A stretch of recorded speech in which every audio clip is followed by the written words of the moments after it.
God is able. From disability to possibility.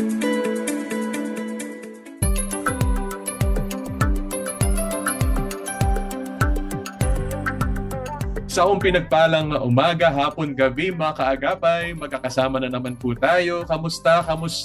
Magpapasko na po. Nawa tayo hinahanda na ni Lord sa ating puso at also sa ating pangangatawan. Shout out po sa atin po mga minamahal na persons affected by disability. Nawa maging masaya din ang inyong Christmas 2023. At marami pong nagmamahal sa inyo. Sa katunayan, yung makakausap natin na isa na naman po nating bagong kaibigan kasama ng kanyang team sa ating pag-abot sa mga may kapansanan. Welcome po sa God is Able. Ako po si Pastor Paulo Sanchez. Tayo po ay napapakinggan sa FEBC Radio TV at maging sa Facebook Live. Mag-comment po tayo dyan, bati-bati po tayo dyan. And of course, share ng ating mga natututunan. Bukod po dyan, binabati din natin ang nasa YouTube channel ng 702 DZAS FEBC sa Radio TV niya at maging sa ating partner television channel sa cable. That's channel 185 sa GCTV tuwing alas 9 hanggang alas 10 ng umaga tuwing linggo. Pwede pa rin ho tayo ma-reach via smart number natin. That's 0999-223-5675 at maging sa globe number natin 0916-296-6620. Pwede pa rin po tumawag sa landline for your feedback. That's 8654-3322, local 401. Tayo po ay miyembro ng kapisanan ng mga broadcaster ng Pilipinas. At maaring tinatanong nyo, ano po ba ang God is Able? Bakit po tayo may palatuntunan ganito? Tayo po ay naniniwala that the body of Christ, churches of the Lord Jesus Christ ay dapat magkaisa. Yes, sa panahon na marami tayo minsan mga diskusyonan at pinagkaiba-iba, ang calling pa rin natin ay magkaisa in the Lord para gawin ang kanyang kalooban. At ang kalooban ng Panginoon ay abutin ang mga tao pong nangangailangan sa ating paligid. Kasama na dyan ang isa sa kinokonsideran nating largest minority groups, ang mga persons affected by disability. And so what we do po is we partner with churches and also we partner with organizations kagaya po ng atin makakausap mamaya upang talaga mas maging buo yung pag-akap ni Kristo sa kanila. Siyempre nagsisimula sa spiritual, pagbabagong panloob, but also po ay mayroon ding pakialam sa kalusugan, sa pag-iisip, sa relationship sa pamilya at sa katayuan sa lipunan. So without further ado, i-welcome na natin po ang isa na representative ng atin isa institutional partner. You see, we partner with churches, but in this case po, we have a partner po that is an institution, a secular institution, at i-welcome po natin po, nakakasama rin natin sa ating missions when we distribute wheelchairs, crutches, and canes through our church partners, si Miss Faye Roderos from the University of the Philippines in Manila. Welcome po, Ma'am Faye. Maraming salamat po, Pastor Pao. Hello po sa ating mga tagapakinig. Ayan. Last time po nakasama natin si Faye, pandemic po noon, naging part po siya ng panel discussion natin. But marami na pong mga magagandang bagay na ginawa ni Lord sa life niya at siya po solo resource na natin ngayon. Sila Doc Fertzu kasi ay nasa Bicol po right now at sila po ay gumagawa ng mission. So siya muna po ang kakausapin natin. First and foremost, kamusta po Ma'am Faye? Kamusta po ang UP? Mabuti po. Salamat po, Pastor Pao. So actually, ngayon nga po ay, kagaya ng sabi ninyo, yung partnership natin tuloy-tuloy. Ito po, dire-diretso pa rin ang ating mga trabaho sa community para po sa ating persons affected by disability. And in that particular great vocation and calling you have, what is your role po? How do we call you po? What is your background and vocation? Bali po ako po ay isang occupational therapist by profession at para po sa mga hindi pa familiar sa occupational therapy, ang concern po namin ay mga pang-araw-araw na gawain na mahalaga po sa mga tao. So yung mga ine-expect na gawin nila, mga gusto nilang gawin at mga kailangan nilang gawin, yan po yung mga focus ng occupational therapy. So dyan po tumutulong ang ating mga therapists. At kasama po ng aking mga colleagues na physical therapists at saka mga speech therapists, yan po yung ginagawa natin sa communities. No? Tinutulungan natin ang persons affected by disability para tuloy-tuloy ang kanilang inclusion at participation sa society. Ayan, package deal pala, no? So we have physical therapists, we have occupational therapists, we also have speech therapists. So butala ako sa more fundamental term, itong word na therapist. When people come to therapists, Ma'am Faye, what should they expect? Ano po ang ating specialization and contribution sa wellness ng isang tao po? Ayun po. So, para po sa aming mga professions, no, yung therapy po, tinutulungan natin ang mga persons affected by disability na mag-work on the goals nila para sa mga pang-araw-araw na gawain nila. So para po ma-include sa society, katulad na lang na pangangalaga sa sarili, yung pagtatrabaho nila, pagpunta sa eskwela ng mga kabataan, tinutulungan po natin sila sa kanilang skills para magawa ng successfully yung mga bagay na yun sa pang-araw-araw. So iba-iba po ang role ng OT, PT at ng speech para magawa ang mga bagay na yon. Ang isa pa pong ginagawa natin sa pakikipagtulungan sa mga pamilya at mga taong may kapansanan, hinahanap natin yung mga tamang strategy para matulungan sila sa mga gawain ito. So hindi lang binabago yung skills or hindi lang po natin tinuturuan ang mga persons affected by disability sa mga pwede nilang gawin, pero tinutulungan din natin sila baguhin yung kanilang kapaligiran or yung environment. Alam po natin na ang social support ay very important at ang education ng general public ay also important sa inclusion and acceptance of persons affected by disability. So kasama po yan sa mga trabaho na ginagawa ng mga therapist.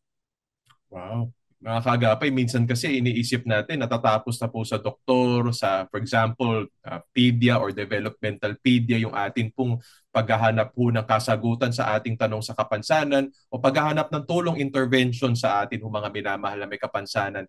Salamat sa Diyos at meron po pala tulad nila Ma'am Faye, mga OT, PT at ST na hindi lang so tinutulungan i-diagnose at magbigay ng paunang lunas, pero talaga ho tinutulungan mabuhay for the long run ang atin mga minamahal na affected by disability. Kaya akin po sigurong panawagan sa mga nakikinig.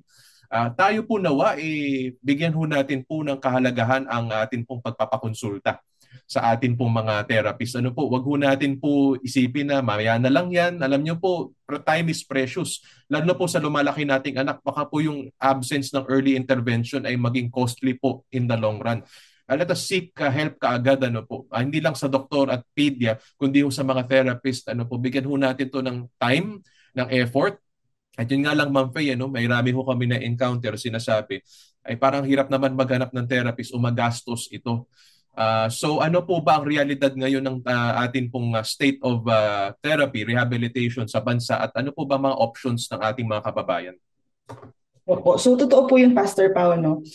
Kagaya po na nabanggit ninyo, malaki yung pangangailangan para sa rehabilitation professionals, yung mga therapist po natin. Sa ngayon po, katulad sa occupational therapy, marami po ay umaalis ng bansa ngayon. So, lalo pong bumababa yung number ng therapists na nakakapagserbisyo dito sa Pilipinas. Sa physical therapy naman po, ganun din. May mga lumalabas din ng bansa or even umaalis ng kanilang profession. Pero meron pa rin naman po tayong mga option. Marami po sa mga therapist ngayon ay makikita natin sa mga ospital. Meron po sa clinics na mga private. Pero meron din po tayong mga publicly available na services ng therapists. So, kagaya po ngayon, yung PhilHealth, binubuo po yung mga packages para po sa mga persons affected by disability. I think ang isa po sa mga pinakakilala ay yung mga Z packages natin na tailored para sa mga kabataan as well as mga tinatawag nating assistive devices or yung mga ginagamit na equipment para matulungan ng ating persons affected by disability na magawa yung mga kailangan nilang gawin. So meron po mga option na gano'n. Ang panganawagan ko rin po, katulad po nung sabi ninyo, Pastor Pao, ay para sa mga therapists natin to stay on din sa Pilipinas at also engage in community work. Ang nakakatuwa po actually, Pastor, even with private clinics, nare-recognize din kasi nila yung pangangailangan sa mga komunidad natin. So kahit sila na nagpa-practice sa private, kumukuha din sila ng mga clients na charity or mas mababa yung presyo, or nakikipagtulungan sila sa mga LGU para mas maraming makatanggap ng serbisyo ng mga therapist At meron din silang mga outreach na services. So meron naman pong mga ganon na ginagawa, pero ang isang fundamental po talaga na pangangailangan sa ngayon ay padamihin po ang ating mga therapists. Isisingit ko lang din po no, yung mga speech therapists po natin kasi sila yung isa sa mga pinakabago na professions, relatively young yung profession din nila. Kakatapos lang po actually nung boards exam nila. And nakakatuwa pong malaman na marami po ang pumasa. So marami po tayo ngayong speech therapists at na-encourage natin yung professionalization ng mga practitioners natin. So nakakatuwa po 'yan kasi alam nating standard at quality yung care na maibibigay po nila. Congratulations sa kanila, ano po. And you point out something very important there, Ma'am Faye. Kasi usually pag inisip mo, private practice yan. Naku, walang oras yan para sa mga quote-unquote charity, as you say, or pro bono pa nga na work. Ano? It's good to know that I hope maraming mga private practitioners, and though we respect the reasons why they are there, magbibigay ho sila ng panahon at pagkakataon na maging accessible pa rin sila.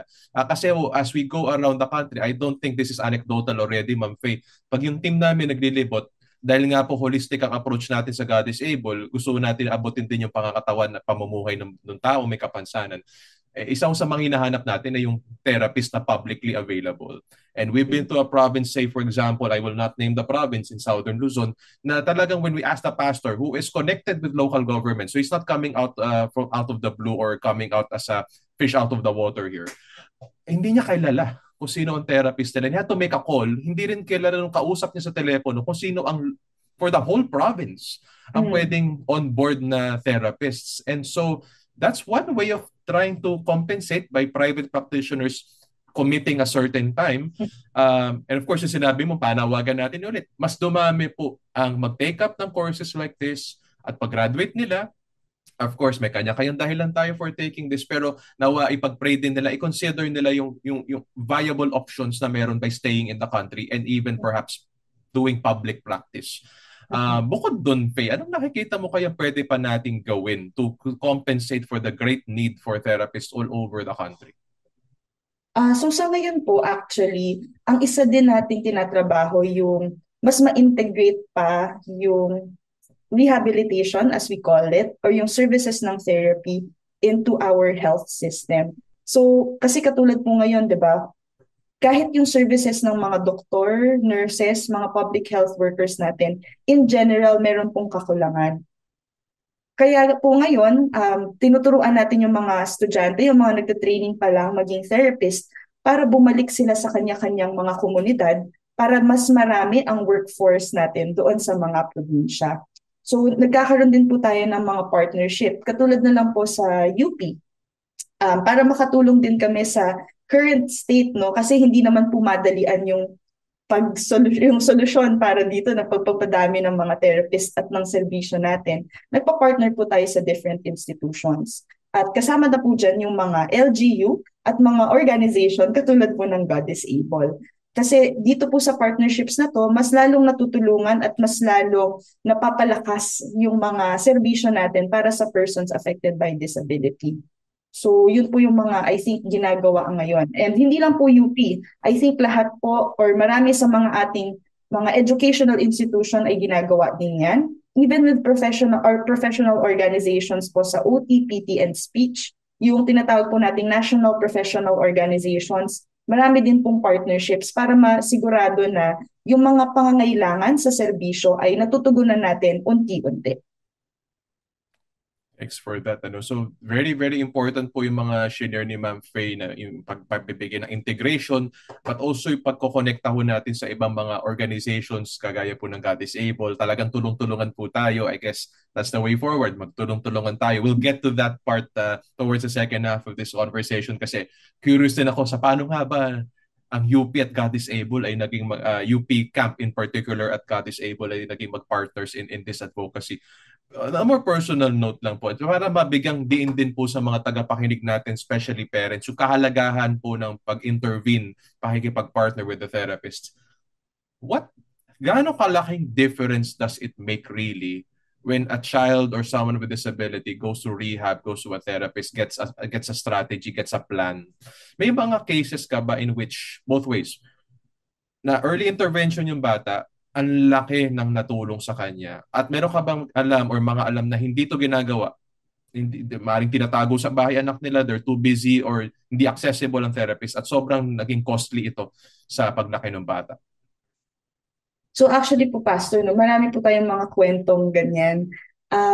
Usually, kapag ang isang bata po ay na-refer for therapy, marami kaming cases na nakikita na yung bata hindi siya tumitingin sa kausap niya, wala siyang ginagawa sa bahay, palagi siyang tinutulungan ng magulang niya sa mga gawain niya katulad ng pagbibihis, pagkain, at minsan pa nga po meron tayong mga nakikitang mga bata na sabihin natin mga 10 years old na, 11, yung pa-teenager na yung edad nila. Pero yung simpleng pagpapakain, pagdadamit, pagto-toilet, nahihirapan sila. So with therapy po, no, unti-unti nating binibuild yung skills na yon para unti-unti din natutulungan nila yung mga magulang nila sa pamamagitan ng pangangalaga sa sarili nila. So I think isang malaking concern po ng mga magulang ay paano na kapag habang tumatanda yung bata or paano kapag wala na sila, sinong mag-aalaga sa kanilang anak. So yun po yung mga ginagawa natin, no. Unti-unti yung pagkikipag-socialize, yung pag-connect sa magulang nila, sa kanilang mga kapatid, binubuo po natin yung skills na yon. Tapos yung pangangalaga sa sarili at unti-unti yung pagpunta sa school, kung posible, pakikipaglaro sa mga peers nila or sa mga kapitbahay, ginagawa po natin yan. Marami po tayong nakitang mga bata na unti-unti nilang na-develop yung as simple nga po as eye contact. Pagdating sa therapy, wala silang pakialam, parang nakatingin lang sila sa malayo, hindi nila pinapansin yung magulang nila, hindi nila pinapansin yung therapist. Pero after a few sessions, kapag meron silang, nabigyan din sila ng tinatawag po nating home program, yung mga bagay na pwede nilang gawin sa bahay, unti-unti nakikita natin yung bata, mas nakakapag-focus siya, nabibigyan niya ng atensyon yung ibang tao, natututo siya unti-unti ng mga skills para makatulong siya sa pagbibihis. Yung as simple as itataas niya yung kamay niya para ipasok sa sleeves, ipapasok niya yung ulo niya sa t-shirt, ganyan. Nakikita po natin yung mga ganoong changes.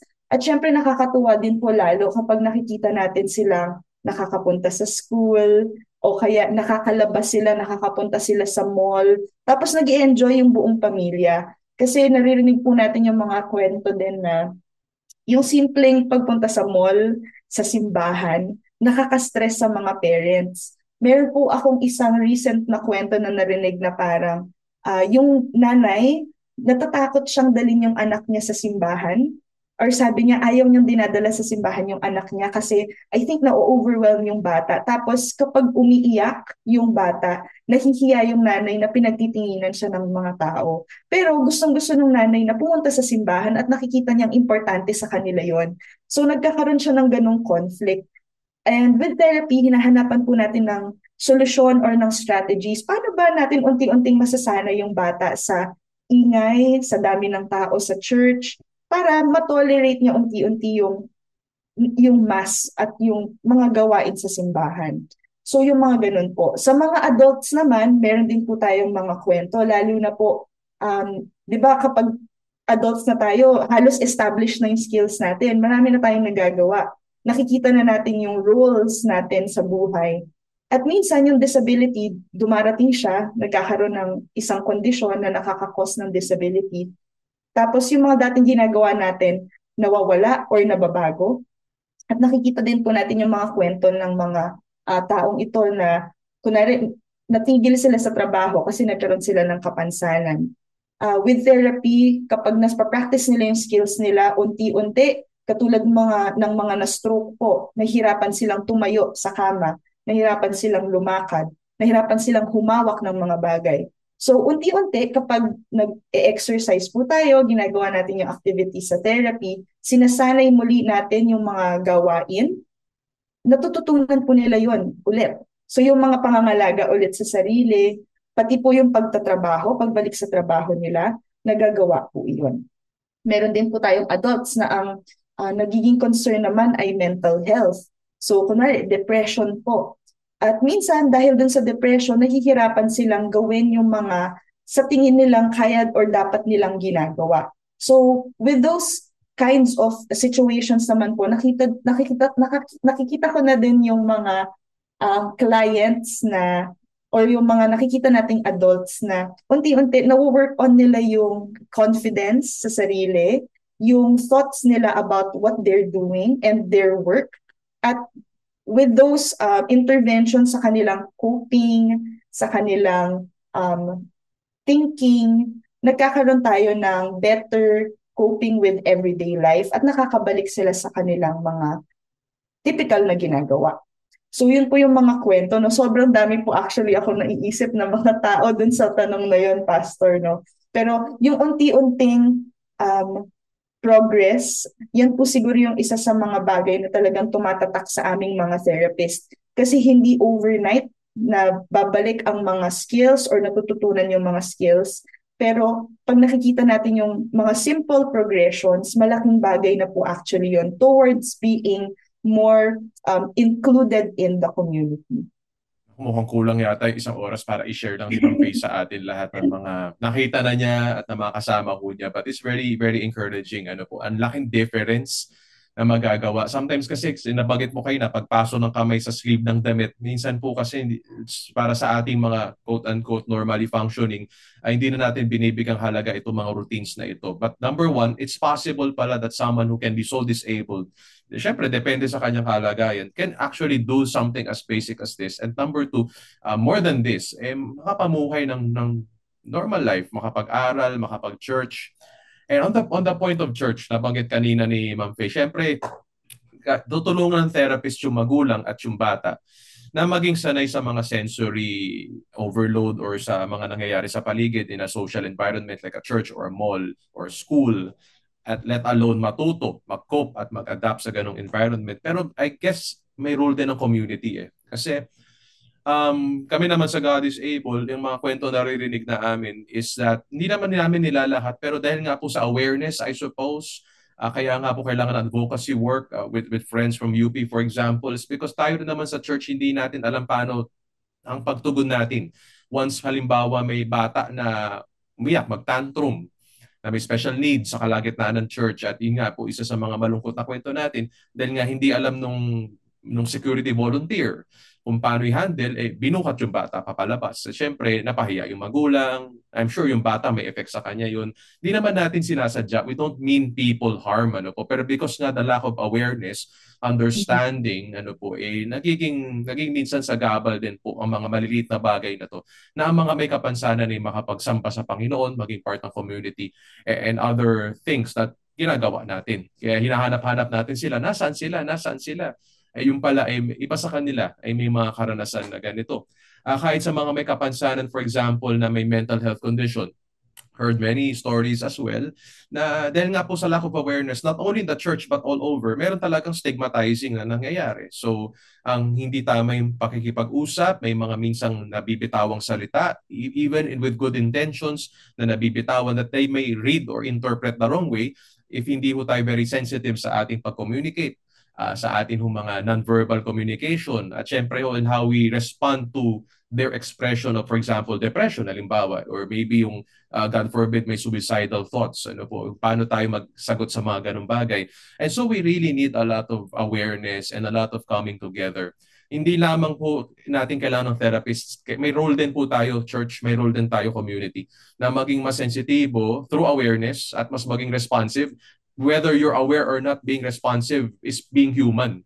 Diba? Pagpapakatao lang naman, pakikipagkapwa-tao lang naman ang tawag natin dyan, na mas maging mapangunawa, mas maging pasensyoso tayo sa mga tao may kapansanan po. At John chapter 9 po, isa sa mga foundational scripture natin, imbis na hanapin natin yung taong sisisihin sa likod ng kapansanang ito o tignan yung limitasyon ng tao, sa John 9 nakita ni Jesus ano yung kayang gawin ng Diyos, ano yung possibility, what God is able to do. And I guess those are what therapists are also looking at. Therapists are in a way looking at possibilities. Looking at possibilities, what God can do, what a creator God can do when He redeems someone even to their disability. And sabi ko nga kulang 1 oras para i-highlight lahat ng mga miracles and just amazing stories na meron si Ma'am Faye. Ah, Ma'am Faye, matanong ko lang po pagdating po sa yung mga kasamahan sa field mo. Mas marami bang kabataan are taking these courses nowadays? Is it proportion sa population growth natin? O parang baga naalala ko yung nursing boom nung 1990s tsaka nung 2000s, di ba? Meron din pa parang increasing number of therapists and kung kulang man or kung marami man, ano message mo sa mga kabataan who may be listening to this recording? Yung nursing boom po, no, naalala ko din yon, Pastor Pao. Wala pa po kami na-experience na ganun, I think, in OT and speech. Probably sa PT, parang some years back, nagkaroon po ng demand for PT courses. Hopefully, in the future po, magkaroon pa ng ganun, no? Pero siguro yung mensahe ko din po sa mga nagko-consider ngayon na ano bang course ang kukunin nila. Maybe consider occupational therapy or speech therapy and physical therapy. Lalo na kung ang passion ninyo ay talagang tumulong sa mga tao na mas magawa pa yung gusto nilang gawin. If you're looking for something na kakaiba pero challenging pero fun, I would encourage you to maybe explore, baka basa kayo tungkol sa occupational therapy, speech therapy, and physical therapy.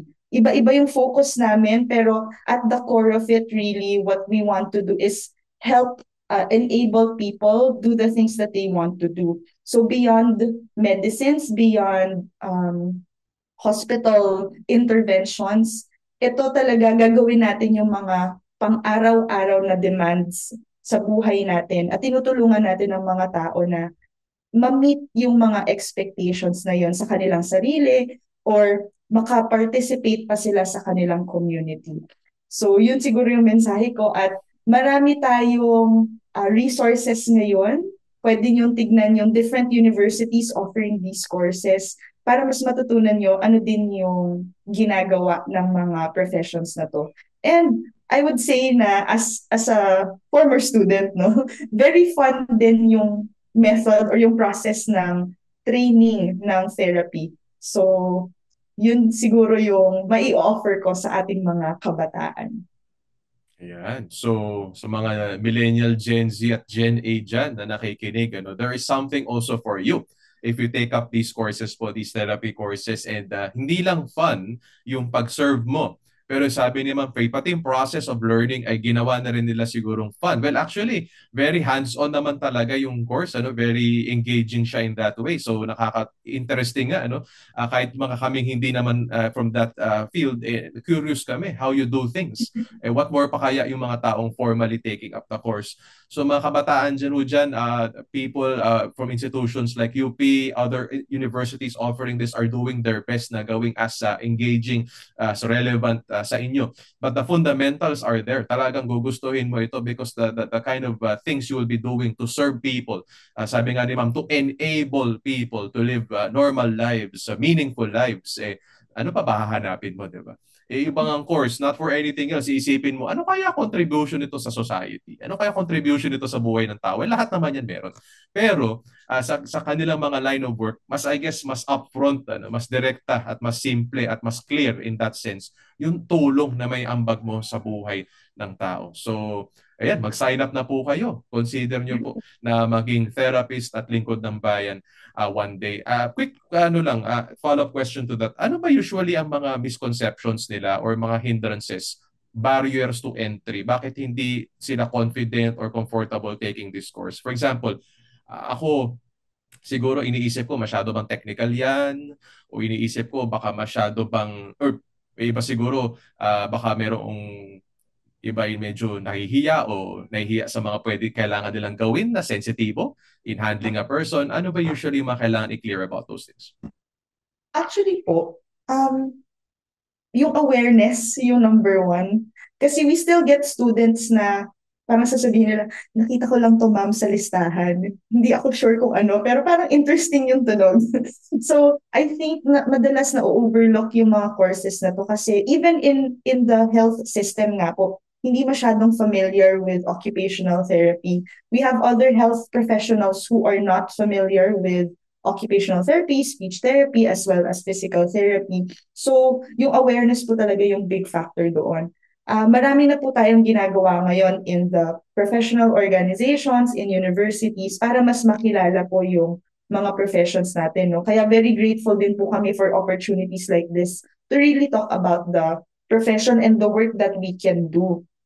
So yun po yung main barrier. And minsan, I think some people get overwhelmed or parang natatakot sila na yun nga, baka mahirap yung course na yan kasi hindi siya familiar, baka mahirapan ako, hindi ko alam kung ano yung gagawin. Tutulungan naman po kayo sa mga university dyan. Kaya po tayo merong training at meron tayong ilang taon na bubunuin natin yung course na yon ay para mas maging confident kayo at mas maging handa doon sa mga gagawin ninyo as a future professional.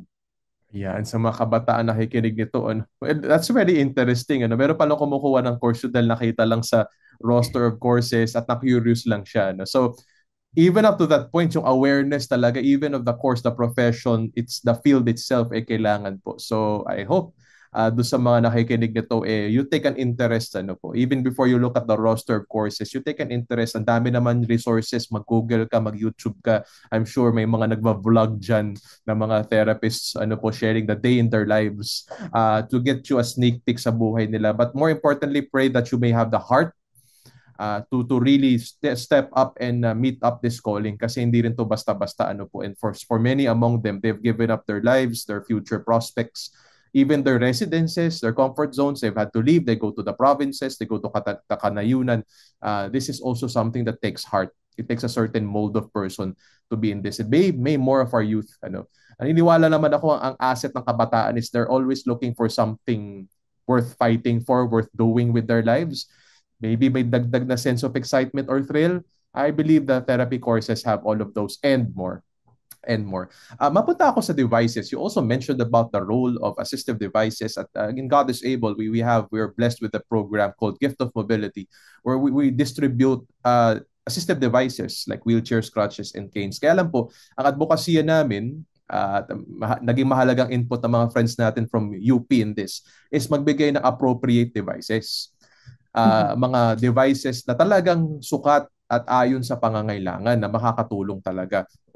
Ma'am Faye, you'd like to clarify about that advocacy. Bakit ba mahalaga na hindi lang basta-basta mabigay ng device, and maybe there are people from NGOs, LGUs also listening to this, bakit mahalaga yung appropriate device ang ating ipamahagi? Yung isang favorite analogy po namin dyan sa devices, no, sa tamang sukat at tamang features ng ating devices ay parang pagsusuot po ng sapatos.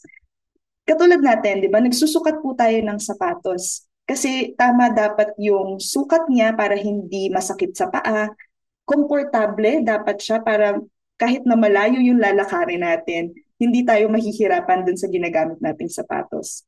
Ganun din po sa assistive devices. Hindi lang basta dahil binigyan ka ng wheelchair, binigyan ka ng crutches, binigyan ka ng walker, ay akma na para sa pangangailangan mo yun. Bilang tao, meron po tayong pagkakaiba-iba. Hindi lang sa ating sukat, sa laki natin, sa mga sa features natin, pero yung mga ginagawa din natin are also very unique. So kailangan po yung mga assistive devices natin ay akma para dun sa mga gawain din natin. Ito pong mga devices na to, dinisenyo po sila para magkaroon ng iba-ibang features na magiging tama at magiging appropriate doon sa mga konteksto natin. Iba-iba din po yung mga kapaligiran at kung nasaan tayo. Katulad na lang dito sa Pilipinas, meron po tayong mga nakatira sa bundok, meron mga nakatira sa may coastal area, sa may dagat, meron namang nakatira dito sa ating mga lungsod. Pero nakikita natin sa kapaligiran, hindi naman din perfect, no? Hindi po palaging accessible. Sa bundok, pwedeng maging maputik, mataas yung mga slope. Sa dagat, mahirap dun sa may mga pampang kasi iba yung texture or yung surface na kung saan maglalakad or mag-move ang ating persons affected by disability. Dito sa city, di ba, minsan may mga bako-bako, masisikip yung mga daan. So yan pong mga bagay na yan ay kinoconsider natin dun sa tamang assistive device na ibibigay po sa ating persons with affected with disability. Ang pangalawa po dun, hindi rin automatic na natututunan or alam ng mga tao kung paano gagamitin yung assistive devices. So importante po yung serbisyo na kaaktibat ng pagbibigay ng devices. Meron po tayong mga training program na ginagawa para mas magamit ng tama at mas magamit sa konteksto ng mga gawain yung assistive devices. At nakakatulong po ito na patagalin pa yung buhay ng mga devices na ito. Hindi rin naman po ito mga palitin lang. Katulad po ng sapatos, gusto natin na patagalin din ang mga ito. So even yung pangangalaga sa assistive devices, kasama po yan sa nagiging training. So pati ho ang mga therapists ho natin ay dumadaan ho sa ganitong parang I guess elective or course patungkol sa mga devices. Yes po. So, ang mga OT, PT, meron po silang training on assistive devices, on mobility, on everyday activities. Ang mga speech therapist naman po, meron din silang mga assistive devices for communication naman. And ito po, I assume ay ino-offer nyo rin tong trainings na ito sa mga local government units or community groups, people groups na lumalapit sa inyo? Yes po. So katulad po ng mga disability awareness natin ng mga activities, isa din pong aspeto ng awareness ay yung sa assistive devices. Kaya ang ina-advocate po talaga namin ay hindi lang basta sila kukuha ng assistive devices, pero kung makakakuha sila ng serbisyo para maturuan sila paano gamitin yung assistive devices na yun po yung best or yun yung ideal na gusto natin. So yung mga trainings po natin sa LGUs, actually sa mga government agencies po, we've had experience with DOH, DSWD, na naturuan sila paano nga ba gamitin ang assistive devices, paano yung magandang programa na i-develop para sa mga communities. Nagawa po natin yan. Para nga mas maging aware ang mga tao na hindi lang siya basta magbibigay ka ng pare-parehong wheelchair, pare-parehong sukat ng crutches at saka ng walker sa mga tao na gagamit nito. Yung pagdating naman sa device themselves, meron ba tayong overabundance of these appropriate devices or may mga kakulangan din tayo sa Pilipinas? Actually po, kulang din, no? Kasi right now, wala po tayong local manufacturing talaga halos ng assistive devices po natin. Karamihan sa mga devices, ini-import pa po. So, mahirap makahanap kapag isa kang mamamayan na biglang sinabi ng doktor, anong iyong therapist na kailangan mo ng wheelchair na may ganitong feature, minsan mahirap pong maghanap. Kinakailangan pang mag-order online, hahanapin pa. Tapos, ang kasama po syempre doon kapag ini-import siya ay yung cost. Mataas po ang minsan binabayad para lang magkaroon ka ng device na yon. So minsan, kaya naiintindihan din naman po natin bakit nagsisettle din sa mga devices na nakikita or nabibili lang sa mga tindahan dito. Kasi yun nga po, bukod sa awareness, mahal yung magiging appropriate devices kung minsan. And isa sa mga experience namin, mungkahi din namin is kapag may mga napaglumaang device na hindi na kailangan ay maaari namang ibalik sa LGU or maybe sa isang organization who can I guess refurbish the device into something that's functional kasi nare-repair din naman po ang mga wheelchair at para nare-restore to brand new condition. Kaya lang po yung facilities to do that, and sabi mo nga the facilities to manufacture new devices ay wala po sa Pilipinas. So buti nabanggit din po yun para ho sa mga nasa business sector maybe or even local government positions na you might have the opportunity, the authority, and the platform and the resources na mag-sponsor, maybe connect people who can perhaps build these facilities or kahit man lang rehabilitation facility for these devices. Kailangan ho natin sa Pilipinas para ho mas mabilis ang ating pagtugon sa palaging may demand para sa mga appropriate devices. And having mentioned advocacy, the importance of therapists and devices, ito po ilan sa mga intersection points kaya ho ang God is Able at University of the Philippines, in particular po yung college where Ma'am Faye is right now ay nagsasama-sama. So maybe you'd like to share more about paano nga ba naging mag-partners po ang God is Able at ang ating kasama sa UP Manila, and ano ba ang kahalagahan na may mga faith-based groups like Christian churches or anuman pong religion na nakikinig po sa atin ngayon na magsama-sama at matuto at magipag-partner po sa inyo? Actually, nakakatuwa yung kwento nito, Pastor Paolo.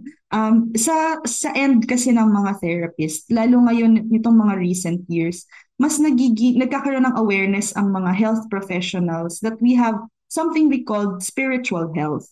At kasama siya sa overall well-being ng mga tao.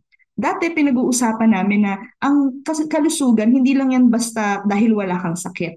Pero dahil meron kang mental well-being, meron kang physical well-being, may social well-being ka.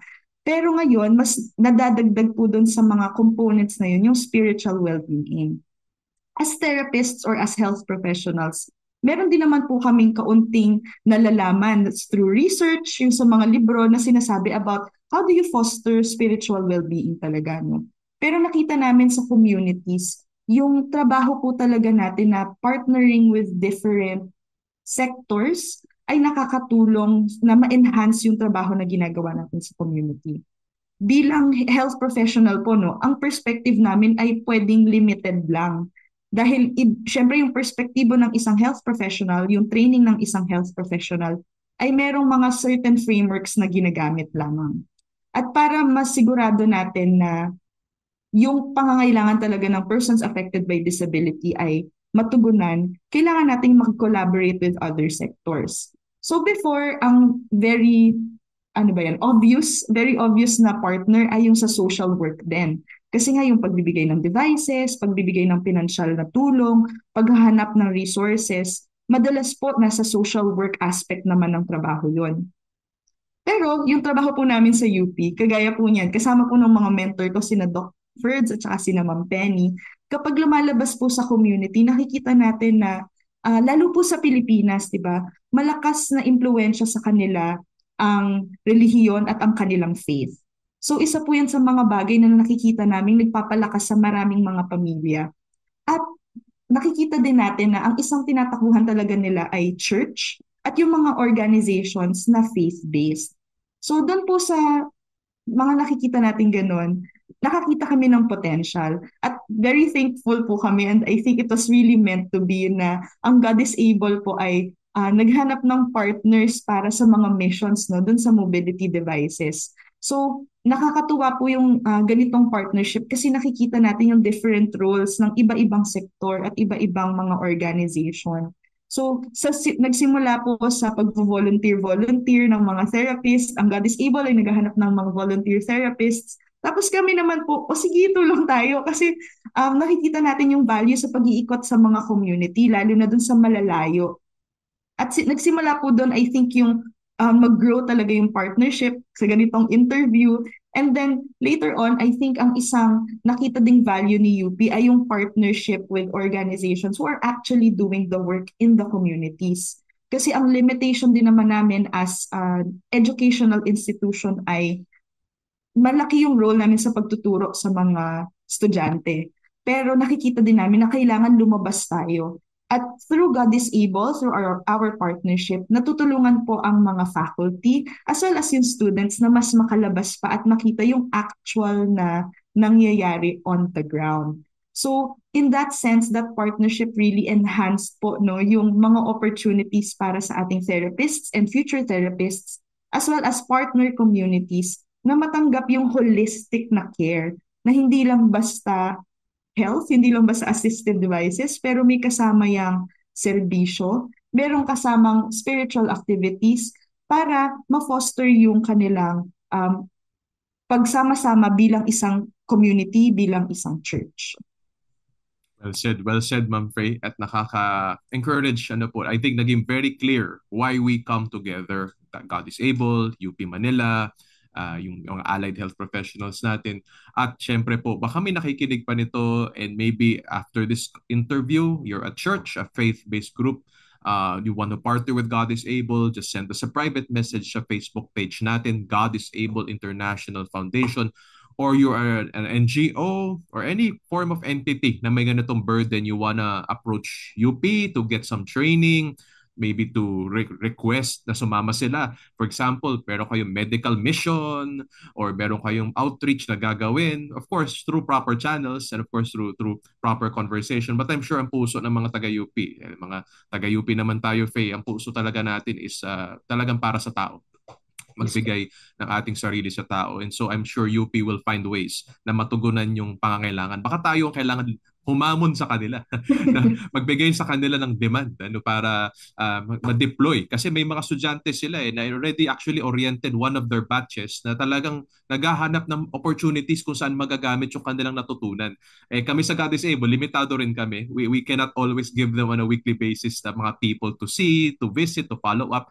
But maybe kayo. Maybe kayo. So we're not owning this for ourselves. We're offering this to everybody listening.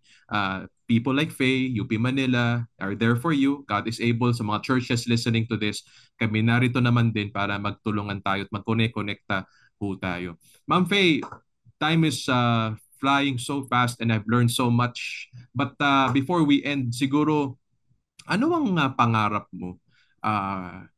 Number one, for the profession you're in, the people who share your calling, your vocation. At pangalawa, ano pangarap mo sa mga may kapansanan, siguro specifically sa Pilipinas? Ano ang panalangin mo para sa kanila? So, yung dalawang bagay po, no? Siguro sa profession muna namin, ang hinuhope ko talaga, Pastor, ay mas dumami pa yung nandito sa ganitong linya ng trabaho. At bukod dun sa mga dumami pa yung therapist, mas marami sana yung makarating pa sa iba't ibang sulok ng Pilipinas. Dun sa pinakadulo, sa pinakamatataas na bundok, sana meron pa tayong mga therapist doon. At ang isang hope ko din doon ay ma-recognize din po ng ating health system, ibig sabihin ng ating gobyerno, na magkaroon ng funding para sa mga serbisyo na to para mas ma-access siya ng mga tao sa Pilipinas. Yun po kasi yung isang nahihirapan talaga tayo ngayon. Paano ba i-access? So, at bukod po doon, bakit ba natin gusto na dumami yung therapists at mas maging accessible yung mga serbisyo ay para mas ma-include po yung persons affected by disability sa ating mga gawain sa ating mga komunidad. Ang pinapangarap ko po para sa mga persons affected by disability ay mas makita natin sila na katulad niyan, lumabas lang tayo sa mall, pumunta tayo sa simbahan, nandun ang persons with disability at ang kanilang mga pamilya. At hindi siya sa pamamaraan na napapansin natin sila. Parang katulad ng po natin, isang grupo lang din sila na nakakasama natin sa mga gawain natin sa pang-araw-araw. Sa ngayon kasi yung persons affected by disability, nakikita pa natin sila na parang very different. Pero we hope na in the future, makikita lang natin sila bilang mga tao katulad natin na ginagawa ang mga pang-araw-araw na gawain nila. Yun po siguro yung pinaka-hope ko, I think, in the long term. Talagang may divine word sa atin si Lord today. You know, Faye, nung sa mission trip, I was with the team sa Bacolod over the weekend. Isa yan sa mga key themes na pagtuturo ng ating resource speaker, which I think is not just a Christian teaching, but is something that is human as well. Na ginawa tayo ng Diyos para sa bawat isa. Para makita ang bawat isa as fellow human beings. Yung sinasabi mo kanina, na tao rin sila. Yes. And ang Panginoong Hesukristo natin, though He saw disability, He saw people. He saw lives. He saw souls. Nakita niya yung dignidad ng tao from the inside out. At siguro isa yung mahalagang barrier na kailangan ma-break ng bawat isa. As individuals, whatever your profession is, your faith is, or your organization is, ma-break natin yung barrier that keeps us blind from seeing each other as simply a fellow human being worthy of love and care as much as we are also longing for love and care. And kaya naman ho tayo nakikipagtulungan sa UP and vice versa because naniniwala tayo na upang ibigay yung love at care na yun na nais ng Diyos para sa may kapansanan, kailangan magtulungan tayo, kailangan maging holistic at inclusive kasama ang may kapansanan sa atin hong mga programa ng pag-akap sa kanila. Embracing the whole body, mind, also the soul and spirit. And so, nawa ho, pagpalain ng Diyos ang partnership ng God is Able at ng iba pa sa University of the Philippines at iba pang institutions who are also offering this. Because I was in Quezon City the other month sa Kabahagi Center nila and I also saw other trainees doon. I think may parang De La Salle sa Cavite and other UST. May mga UST students there as well. Kaya po nasa UP, baka nasa ibang centers kayo that time. But ang dami ho nilang estudyante. In fact, yung i-orient ko nga may 3 batches pa of one group pa lang yun. So, naghahanap sila ng gagawin and sayang naman yung momentum ng pag-aaral nila kung tayo mismo ang hindi magbibigay ng opportunity sa kanila to go around the country. Eh ba't mo lang sila dadalhin ho sa urban centers o sa mga usual centers? Bring them farther away. Gagawa naman si Lord ng way na safely makapag-travel sila at makapag-lodging sila doon.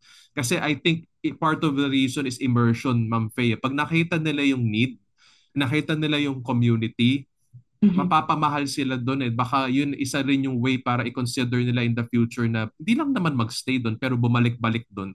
Or paglaki nila, pag-asenso nila sa field nila, maalala na may community nga pala in some far-flung place of the country na nakita nila at kailangan ng maybe junior therapist sa lugar na yun. So let us certainly pray about these things at mag-bless nawa ni Lord ito. I'm excited, Ma'am Faye, to meet the second, third, at fourth batches. Yes, Sabi yes nga po. ni Excited Doc po Ferds, Ma'am kami. Penny, gawin nating on-site yan. I'm looking forward to meet them. But more than that, to giving them opportunities. Minsan kami pa nauubusan ng opportunities.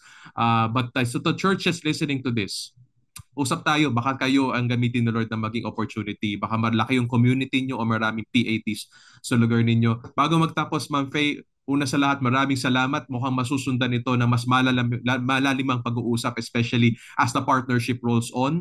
Salamat sa iyong buhay, sa iyong patutuo, sa mga kasama mo sa UP Manila at iba pang allied health professionals. Mabuhay, mabuhay, mabuhay kayo. Pagpalain, pagpalain. Pero pangalawa, ano mga huling pagbati mo siguro at encouragement sa mga nakikinig? Baka may gusto kang batiin out there or pa-shout out there.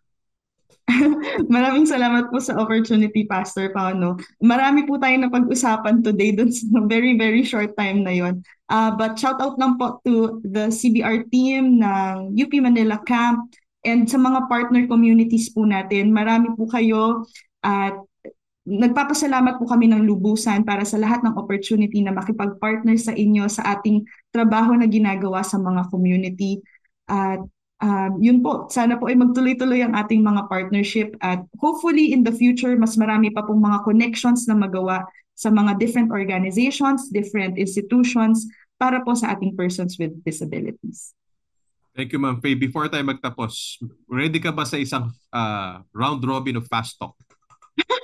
Isang Sige po. tanong, isang sagot. Okay? So Oo para po. lang din na mas makilala nila si Ma'am Faye. Ano po? Una sa lahat, baka pinagpe-pray mo to. Isang lugar sa Pilipinas na gusto mo mapuntahan ni na mission. Sa Marinduque po. Wow! Bakit? Balik. May isang beses po na nakapunta kami sa Marinduque for a short mission sa professional organization po ng OT.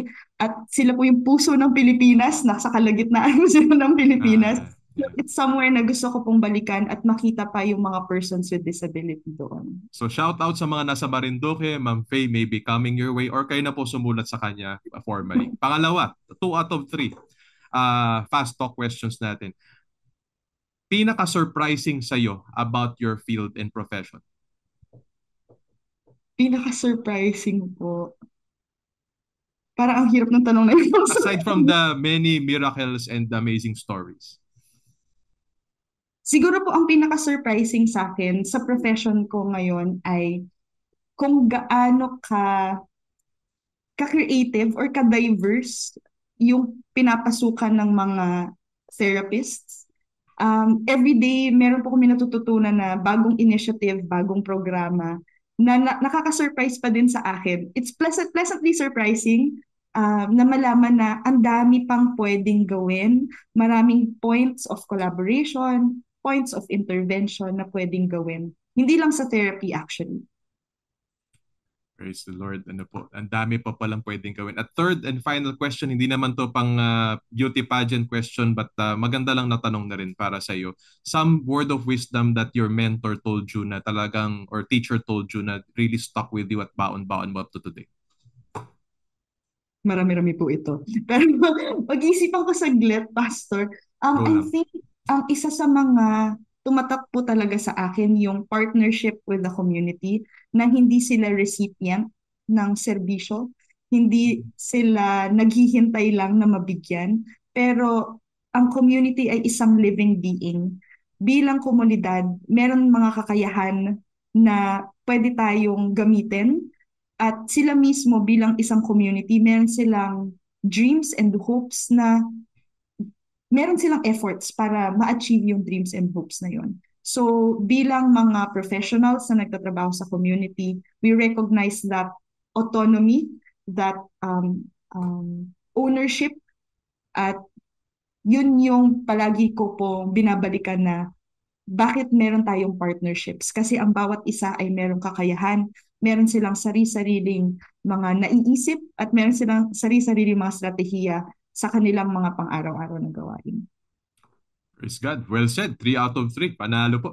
At sinabi niya, community is a living organism or living being. I like that as well because we are the community. We're very much alive, made in the image of God.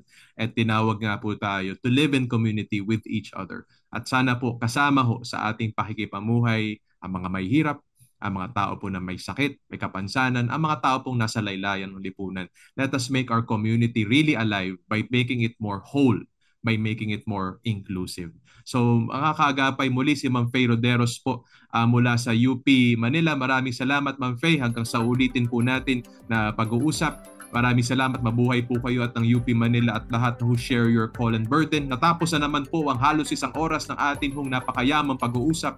Maraming salamat, mga kaagapay, sa inyong pakikinig. Ito po ang programang God is Able, naway naglaan po sa inyo ng serbisyo sa pamamagitan po ng paglalaan ng katatagan at dagdag kahit kaunting pag-asa at kaalaman sa ating minamahal na Filipino persons affected by disability.